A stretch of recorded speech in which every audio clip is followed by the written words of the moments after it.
This is Dr. Rob Harder with the Nonprofit Leadership Podcast, Making Your World Better. What does it take to be an effective nonprofit leader today? What are the biggest challenges? What are the biggest obstacles? How should nonprofits fundraise in an economy that is constantly changing? All of these reasons combined led me to start this show. And it's my hope that through this series, people can learn not only what it takes to be an effective nonprofit organization, but to hear from effective leaders who are successfully making a positive impact in their communities. We hope you enjoy the show, as together we hear how they are making their world better. One of the things I've sought to do with this show is to provide you with helpful tools and resources that can help you lead more effectively and grow your nonprofit. Well, fundraising is so critical, right, for all of us to do well so that you have an organization to lead. Well, my guest today started a company that provides some great tools for you as a nonprofit leader. My guest today is Gauri Manglik, CEO and co-founder of Instrumentl. Gauri leads this organization, and Instrumentl currently serves over 2,000 nonprofits today, making it really a favorite tool among grant seekers for bringing grant prospecting, tracking, and management into one place. Enjoy today's show.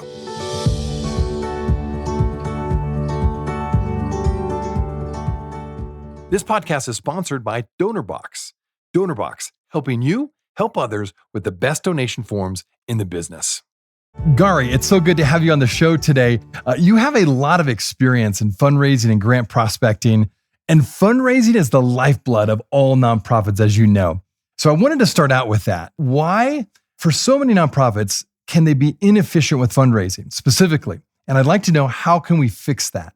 How can we as nonprofit leaders who are listening to this podcast better train their staff, measure the impact of their team, and choose the best tools for their nonprofit? Let's start out with that. Sure. Yeah, I think that there is the three ways that I think about inefficiencies. The first is at the largest level.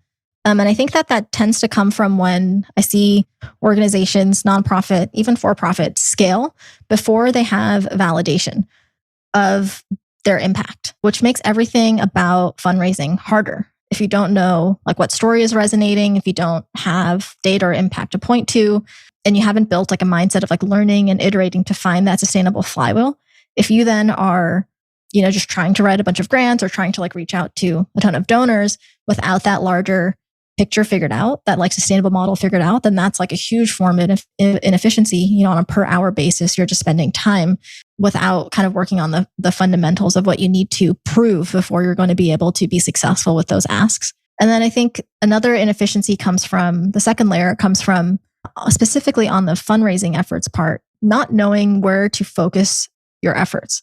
And so I like to talk about kind of a formula for fundraising, kind of really understanding what are the key levers that grow your revenue. So what's your revenue formula? For example, if you were, have a strong kind of individual giving program, it could be new leads in your CRM times your conversion rate to give times the average amount that they give times the frequency of giving. And that's basically going to determine how much new kind of revenue, new donations you'll be bringing in. And really understanding what part of that lever you want to be focusing on, or not understanding that can be another source of inefficiency.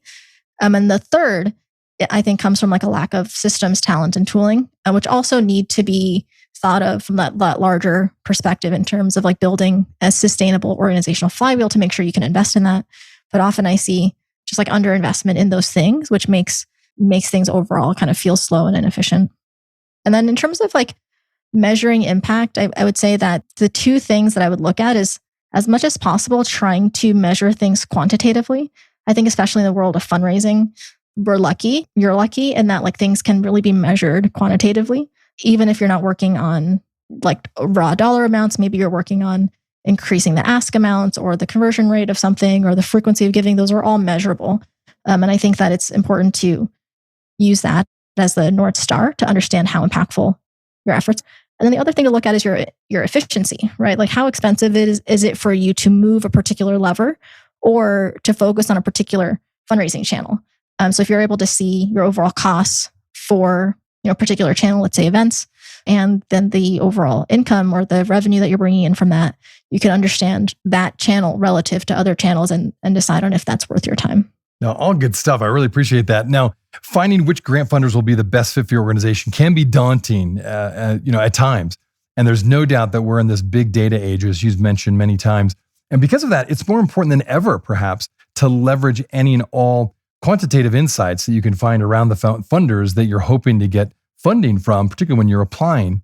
So what's the best way to go about that? Who are the best nonprofits, or maybe what are the characteristics of nonprofits that are doing this better than others? Yeah. So I think the first thing you need to do is basically have a system to help give you insights. So you don't have to do the analysis and the grunt work yourself, which will just make you, super inefficient if you were doing that. And you want to have everything in one place. So all of the information in one place. If you're approaching funders or grants and you don't have a sense for who they funded in the past, what those dollar amounts were, how their trends are changing over time, and importantly, how open they are to new grantees versus repeat grantees, then relative to other organizations that are pursuing that funder or grant, you're at a huge disadvantage. So it's really important to have those types of insights so that you can use that to inform your process. That's the big data age. It's kind of you can't afford to not have that data because many organizations do, and you don't want to be relatively kind of underserved in that way. And then in terms of what nonprofits are doing that kind of overall do grant fundraising, well, I would say there's 4 main things that come to mind. The first is that they realize that grants are not that different often from major donors, in that there can be a huge advantage to making contact and building relationships and really nurturing those relationships over time. Sometimes you can't do that. Sometimes the funder really doesn't want to do that, or some types of funders are not going to be open to that. But where possible, that's an important thing to realize. The second is making sure that they're grant ready as an organization. So making sure that you actually have programs that have some sort of track record. The organization has a track record, and you're able to clearly state with confidence, kind of how you're going to be able to deliver on certain outcomes with the money that you're requesting. The third is being at a place where you can actually take in feedback and use that to inform your process. I feel like that's an overlooked part where, sometimes folks will get started with grants and they'll write a bunch, they won't win any, and then they'll kind of stop. And one, they may not have made sure that they're grant ready, which is obviously the first place to start. But second, there's a learning here. And if you don't give yourself the time to incorporate that feedback and experiment, you could be just a couple months away from being able to really unlock that channel. And then the fourth thing that I feel like is easy to say but hard to do is really to focus on the funder's perspective, to actually empathize with the funder, to read between the lines, try to figure out what they care about. It's all good. It's good to create proposals that you can reuse and have materials that you can reuse, but you want the funder to read this and think this is a no-brainer. And so that's actually on you to kind of figure out how to make that happen by really understanding what the funder really cares about, looking at their past grantees and looking at, articles that the funder might be putting out, and really trying to speak their language. Now, all good insights. I really like that. And let's continue to talk about grants. When it comes to receiving donations from foundations, individuals, and grants, do you believe that grants are something that nonprofits should put more time into, say, rather than individual givers? What's your thoughts on that, just kind of percentage of time for development folks? I think it really depends on the organization and the program, and also definitely what the organization has found to be working. I've seen some organizations that have pretty commonly 10 to 30% of their budget comes from grants, and then others where it's closer to 80%. Most often I find that will typically come from either really small organizations or organizations that are heavily funded by government grants. But I think that it's a great channel if you have a track record of success and can invest in the process. So that's the key thing with grants, is that you have to be able to be willing to give it at least a year, I would say, to really unlock it, because you need to build in time to learn. You need to make sure that you're grant ready. You need to build time to build those relationships. So if you're only going to give yourself 3 months to decide if that channel is going to work out, then I think you kind of might as well not actually prioritize that. You might be better spending those 3 months on a different a fundraising approach. No, very helpful. And now you've also talked about building a logic model. Could you explain what that is and how can leaders implement that into their organization? Yeah, for sure. So a logic model can help you basically define a couple of things: your goals, objectives, inputs, outputs, and outcomes that are associated with a specific project. And the great thing about a logic model is that it's typically visually represented like a flow chart, so that it's easy for your stakeholders, for funders, to quickly understand things visually, as opposed to needing to like read paragraphs. And many funders are like requesting logic models as part of the grant applications. That's like a key time to consider writing that. But also, if a funder doesn't require a logic model, it can still be super useful for just increasing your own understanding of the project. Basically, building that logic model helps demonstrate how the activities of the project that you're proposing will achieve the intended results. And it also serves as like a way for you to kind of clearly communicate that to others, which can be helpful. And so in terms of like getting started with implementing it, if you have an existing program that you understand really well, building the model should not be super hard. If you don't understand the project or program, if you're still developing it, then building a logic model is actually a great kind of framework for you to design it to help things become more clear. And as you're putting it together, the kind of the key things to consider that I mentioned are the inputs, outputs, activities, outcomes, and impacts. And there are some great examples on a blog post that I can share with you if you want to add it to the show notes, that you can reference. But there's, I would say, like, two main tips in terms of getting your logic model right once you've got a draft is to like review examples. There's tons on this blog post that I can share, as well as like tons available online that are good to reference if you're just getting started. And then the other key thing is to use it as a tool to get input and feedback from others, both like internally at the organization, and it could also be helpful to kind of send it to potentially other grant writers or folks that have done this before and get their thoughts on it as well. No, we'd love to get that blog post and we'll get it out to our listeners for sure. So thank you. Definitely send that to me. I'll put it in the show notes. We'll be right back. Are you looking for an easy and effective way to boost your nonprofit's donations? Look no further than DonorBox, the online fundraising platform that streamlines your fundraising efforts, maximizes donations, and simplifies giving for your supporters. With DonorBox, you can create beautiful donation forms, accept digital wallet payments, track donations, and send auto receipts. And the best part?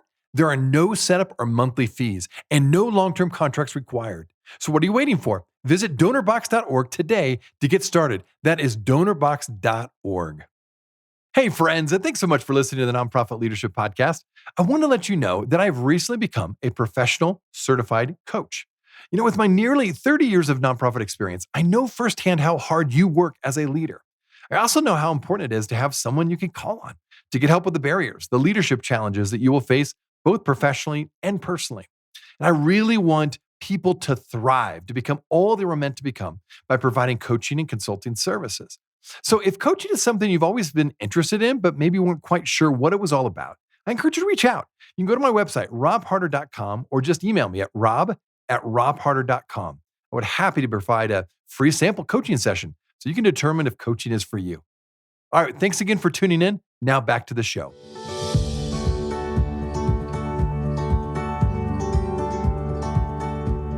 Now, I know you work with hundreds, sounds like maybe thousands of nonprofits and leaders, throughout the year. I'm sure you've seen some nonprofits who have an abundance mentality and those who have a scarcity mentality. From your research, what's the difference about nonprofits that are stuck kind of working with that scarcity mindset versus an abundance mindset? Could you explain the difference, first of all, for those maybe who are not familiar with that comparison? And then number two, what have you discovered so far between those two different approaches? Sure, yeah. It's pretty easy to understand the difference, I think, at an abstract level. Like abundance mindset, it's kind of what it sounds like. You feel like you have more options, more choices, more resources, like plenty of resources for everyone to go around. And scarcity mindset is really where you feel like you're coming from a lack of options, of choices, and there's not enough resources to go around. You kind of feel threatened. And I think that this definitely comes up in the nonprofit space. I think there are like structural reasons why this is very common in the nonprofit space, just in terms of how the whole system is designed. It's not just like something, I like to kind of give this disclaimer when talking about it, that it's kind of like the discussion on leaning in that people have around like women in the workplace. Like, yes, like women should like take advantage of the opportunities that are in front of them, but you can't have that conversation without kind of also having the broader discussion of like why we need to have this conversation in the first place.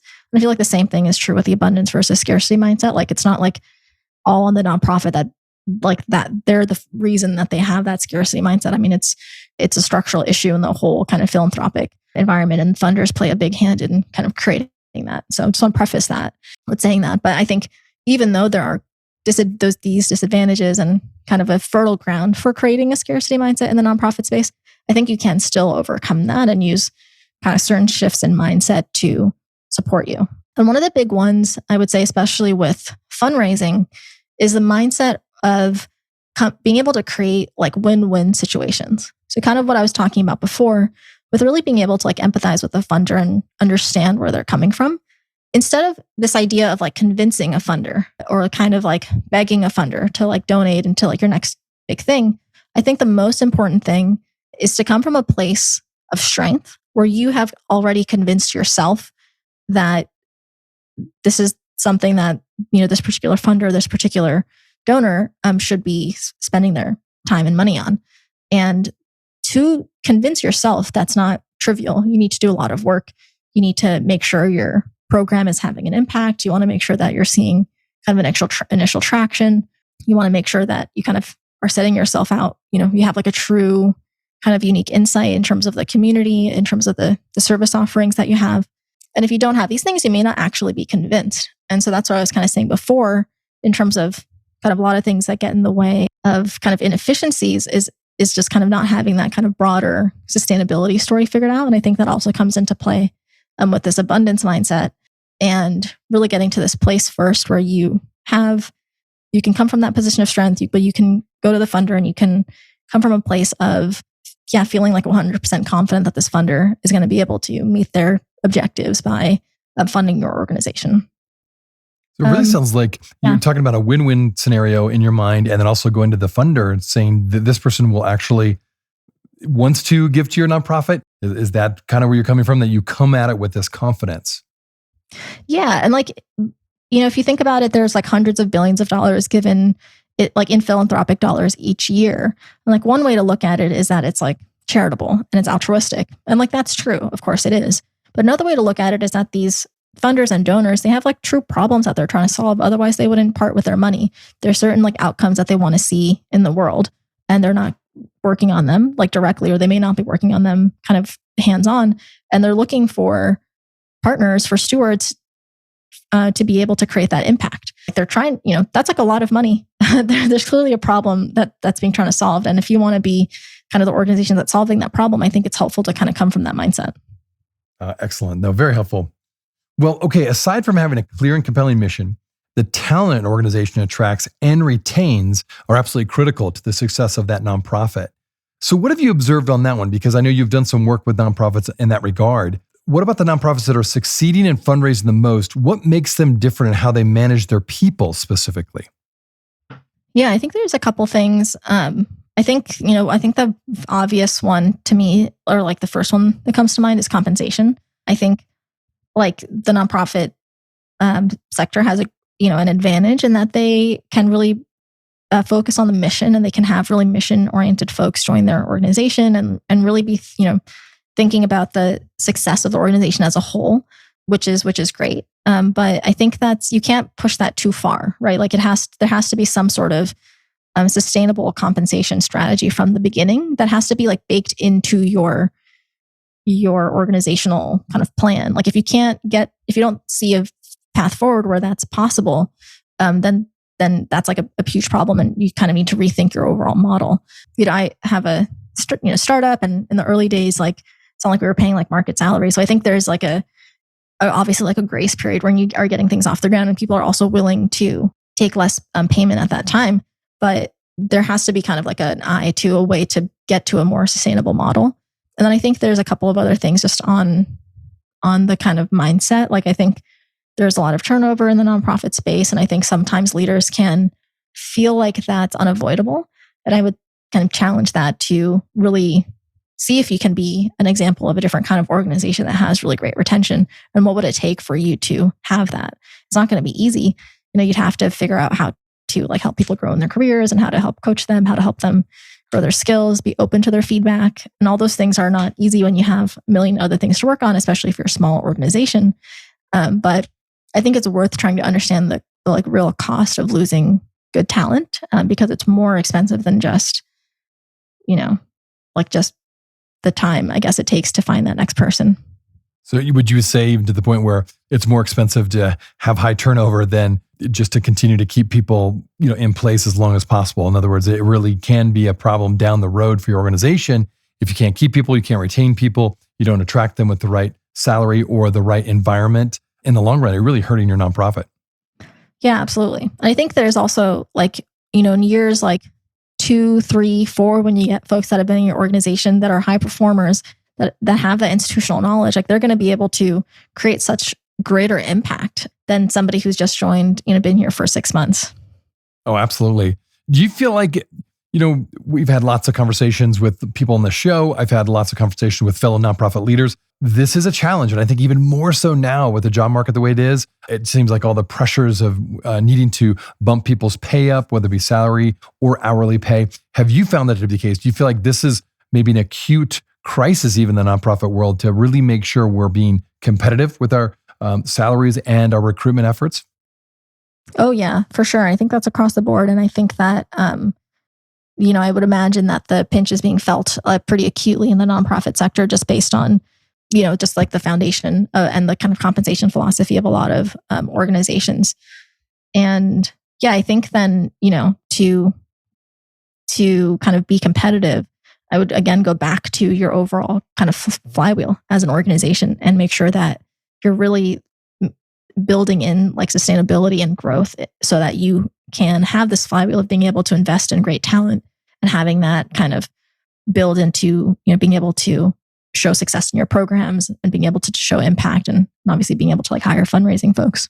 That's very helpful. And I think one last question along these lines, it's always a bit of a challenge with maybe donors and or board members that are hesitant to pay market rate because they think, well, for some reason there's a mentality out there. I think we're getting past that, but it's still there with some that they just feel like we shouldn't pay market rate for nonprofit leaders, that everyone should understand, hey, this is a charity, this is a nonprofit, therefore you're not going to get the same pay as you get in a for-profit.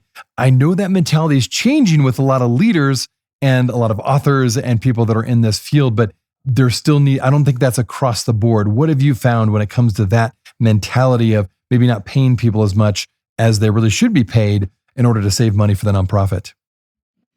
Yeah, I mean, that's a really frustrating challenge that I know nonprofit leaders deal with. I think that from a mindset perspective, one thing that I've always found to be really helpful in terms of just a question that provokes a different perspective here is why do we want let's say a person that works at an organization that's having really high impact in the world to not be compensated well, but we want folks that are potentially at really damaging companies to be compensated well. Why have we created a system where we feel like that's how we want to reward people in our economy? Yeah. And then the other thing that I would say is that, I think there's a way to balance the conversation, which if the conversation is well, we shouldn't pay people market rates, then it's okay, well then what's the cost of that? Okay, the cost of that is that we might not be able to do all the things we want to do. We might not be able to, because we're not going to have the best talent. Or we're not going to have the talent we want. So then what are you willing to sacrifice as a board member or as a leader? Because something's going to give, right? You can't have not the best people, but then also have the highest of expectations. Oh, I like that. That's good. Well, Gauri, this has been a fascinating conversation. How can people find out a little bit more about you and also find out more about Instrumentl? Sure. Yeah. Well, you can find us at www.instrumentl.com. It's instrument and then the letter L.com. And we do have a special link and promo code that we can add to the show notes if folks are interested. So if you go to the website, you'll see that there's a 14-day free trial where you can try us out completely for free. Worst case scenario, you might kind of come away with some opportunities that might be a fit for you. Best case scenario, you'd like to move forward with the subscription, and then you have kind of this promo code that we're sharing with you all here today. And even if grants aren't kind of your top priority right now, if you're not sure if grants are the right channel for you, we have a wonderful blog, instrumentl.com/blog, with tons of free resources, workshops almost every week or two, where you can listen in on experts and just build your knowledge and get ready for when you are ready for grants. Well, again, Gauri, thanks so much for sharing your time today to be on the show, but also all these great resources. I encourage my listeners to check out their website and check out that blog. I think there's some great resources out there, and you really are assisting the nonprofit sector in a good way because fundraising, as we said, is the lifeblood of any nonprofit organization. So again, thanks for your time today, Gauri. Awesome. Thanks, Rob. Thanks for having me. Hey, friends. Well, I wanted you to know that this podcast can be found on iTunes, Spotify, Amazon, Google Podcasts, and wherever you listen to other podcasts. I also want to encourage you to like, subscribe, and share this podcast with others. This will actually help us get this great content out to more nonprofit leaders just like you. You can also join the Nonprofit Leadership Podcast community.